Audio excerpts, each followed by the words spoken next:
আন্তর্জাতিক আইনকে বুড়ো আঙুল দেখিয়ে ভেনেজুয়েলার প্রেসিডেন্টকে ধরে নিয়ে যাওয়ার ঘটনায় উঠেছে যুক্তরাষ্ট্রের বিরুদ্ধে সমালোচনার ঝড়। গণতন্ত্র আর মানবাধিকারের পক্ষে কথা বলে যুক্তরাষ্ট্রের এমন অবস্থানকে দ্বিচারিতা আখ্যা দেওয়া হচ্ছে। যদিও নিজেদের পক্ষে সাফাই গাইছে ট্রাম্প প্রশাসন, তাদের দাবি মার্কিন সংবিধান মেনে বিচারের মুখোমুখি করার জন্যই মাদুরোকে আটক করা হয়েছে।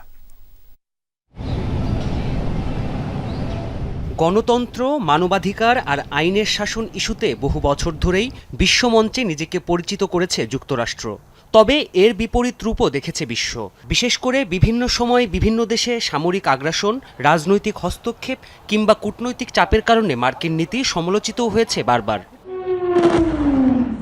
ভেনেজুয়েলায় অভিযানের মাধ্যমে যুক্তরাষ্ট্রের সেই রূপ আবারও দেখল বিশ্ব।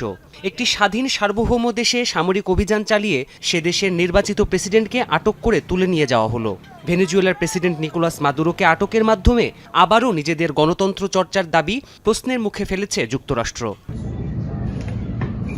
যদিও মার্কিন প্রশাসনের দাবি ফৌজদারি অপরাধের মামলায় আটক করা হয়েছে ওয়ান্টেড তালিকায় থাকা মাদুরোকে।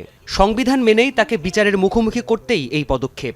আর এই অভিযানের জন্য দীর্ঘ সময় ধরে বিভিন্ন প্রোপাগান্ডাও চালায় যুক্তরাষ্ট্র। তবে ভিন্ন একটি দেশে সরাসরি হস্তক্ষেপ চালানোর কতটুকু এখতিয়ার রয়েছে তাই নিয়েও উঠেছে প্রশ্ন। সময়ের সাথে সাথে ভেনেজুয়েলায় হামলার বিভিন্ন ন্যারেটিভ তৈরি করেছে যুক্তরাষ্ট্র। গেল 6 মাস ধরেই দেশটিতে অভ্যন্তরীণ কোন্দলের সৃষ্টির চেষ্টা করা হয়েছে।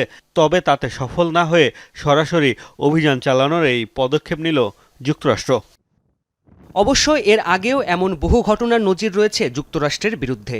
নিজের স্বার্থ উদ্ধারে ইরাক, ইরান এবং চিলির সরকারকে উৎখাতে সামরিক আগ্রাসন চালায় যুক্তরাষ্ট্র। এছাড়া লাতিন আমেরিকা, মধ্যপ্রাচ্য, আফ্রিকা সহ বিভিন্ন অঞ্চলে সরকার পরিবর্তনে অর্থনৈতিক নিষেধাজ্ঞা, রাজনৈতিক চাপ, বিরোধী গোষ্ঠীর অর্থায়ন ও মিডিয়ার প্রভাব ব্যবহার করেছে যুক্তরাষ্ট্র। বিশ্লেষকদের মতে এর পেছনে রয়েছে তেল ও প্রাকৃতিক সম্পদের নিয়ন্ত্রণ, কৌশলগত সামরিক অবস্থান এবং প্রতিদ্বন্দ্বী শক্তি রাশিয়া ও চীনকে ঠেকানোর নানা হিসেব। প্রাণপ্রতিম কুণ্ডু, যমুনা নিউজ।